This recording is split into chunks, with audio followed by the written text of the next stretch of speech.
Well, good evening to you. 5:45 in Gadsden, Alabama, the land of champions. Hey, I'm glad you're with us today. It is the Christmas season, a season of hope in this Advent season. Advent is simply the fact that we are waiting for Christ to return. Christ has come, Christ is come, Christ will come again, and he will. This week we've been looking at the message of peace. Last week we looked at the message of hope. This week until Wednesday we'll be looking at the message of peace. And you'll have to forgive me for wearing my glasses because I didn't get to print my notes. They're scribbled. So we're going to do the best we can with that. Have you noticed that your past mistakes, the craziness of the commercialization of Christmas, busy schedules, all the stress from COVID and other sicknesses in your life and in your family's lives, and the loss of friends and families has just caused the Christmas season to just be through the roof with stress and struggling and agony and pain. Now let's add on top of that the bills caused by the commercialization of the season. All the extra gifts. I mean, I know people who take their income tax return, and few of them, most of them go and spend it then, but some of them take that tax return and save it, put it in a Christmas savings account, and just save it until Christmas so that they have a lot of money to spend for Christmas. And if you remember, banks used to have Christmas savings plans where you put a couple of dollars in each week and for the whole year and have some money to spend on Christmas. And some people still save and do things like that, but most people that I know deal with the financial stress of the Christmas season. And it causes them to lose sight of this message of peace. It seems everybody has something to keep them from living at peace. I mentioned several of them. Just past mistakes can cause you to not live in peace. This crazy commercialized Christmas season can cause you to lose sight of Christ's peace. Your busy schedule, your work schedule, working 40, 50, 60 hours a week, and then on top of that, all the many hours you spend shopping and going to parties and cleaning up the house, getting ready for people to come to yours. And I mean, it's just crazy. Then you throw on top of that the pandemic and other health problems with family members. My mom has just had surgery on her back the other day. My father-in-law is planning on some cancer treatments in the next few months and weeks and years, hopefully not years, the months and weeks. And so, we understand those things can cause stress. Then you add on top of that those people in your family who have lost a family member, a loved one, that are grieving. And this holiday, if you've never experienced a holiday for the first time after a loved one has passed, boy, that's stressful. That is stressful. So we need to be in prayer for those people who are going through all this stress. And if you are going through all that stress, we need to be praying for you. But I need to remind you that this sense of peace has a source.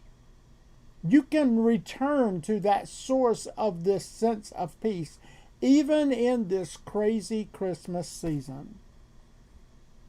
Jesus told us, and we've used this verse many times, I give you peace. Not peace like the world gives. I'm not going to Indian give it to you. Not peace like the world gives. It's not going to have strings attached. I give you peace. And to find that source of peace, we must go back to the teachings of Christ. We must see his example that he lived. And matter of fact, we need to understand that he gave us peace. We just have to utilize it. Jesus showed us peace, beginning with the angels proclaiming, in the nativity story, peace on earth, goodwill to men. In the prophecies in the Old Testament, Jesus being called the Prince of Peace. Jesus also lived a life of peace. If you remember, when he was first on the scene as an adult male doing his ministry, there were Jewish people who wanted to throw him off the cliff. And Jesus quietly, he didn't stand up for his rights. He didn't fight for his rights. He didn't protest, lead a protest. He didn't destroy businesses and homes. He didn't do any of those things. No, he quietly slipped away. That's the peaceful approach to that. Jesus kept the peace. There were times when people were wanting to fuss and fight. If you remember the woman brought to Jesus, caught in the very act. And Jesus bends down and writes some things on the sand, and then he stands up, picks up a rock, and says, "Let you without sin cast the first stone." He was trying to keep the peace. Not only that, Jesus blessed those who would work to keep the peace, who would make peace. He even blessed peace to other people as a result of their commitment to follow his teachings. And then Jesus organized peace. Don't believe me? Look at John chapter 4, verse 4 later on tonight. Look at Matthew 11, verse 28 later on tonight. And finally, Jesus assured peace. He said, "Peace I give to you." Isaiah calls him the Prince of Peace. He has the power to give peace to people. And all we have to do really is to just ask. Seek his peace. Ask him for his peace. Surrender yourself away from the warring, away from the struggle, away from the pressure and the stress, and to seek God. Paul says that we should cast all our worries, that's our anxieties, our stressors, all of our pressures upon us, cast them on Jesus. Why? Because Jesus cares for you. He loves you. He wants to give you his peace that passes all understanding, as we see in Colossians.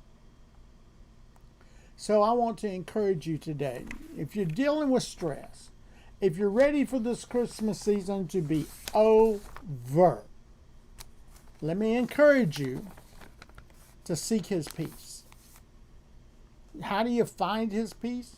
You look at his words. You follow his example. You see how he lived. And that's how you find peace. You follow his example. He has peace in his life, peace that we would love to have. And he will give us peace that passes all comprehension if we just follow him.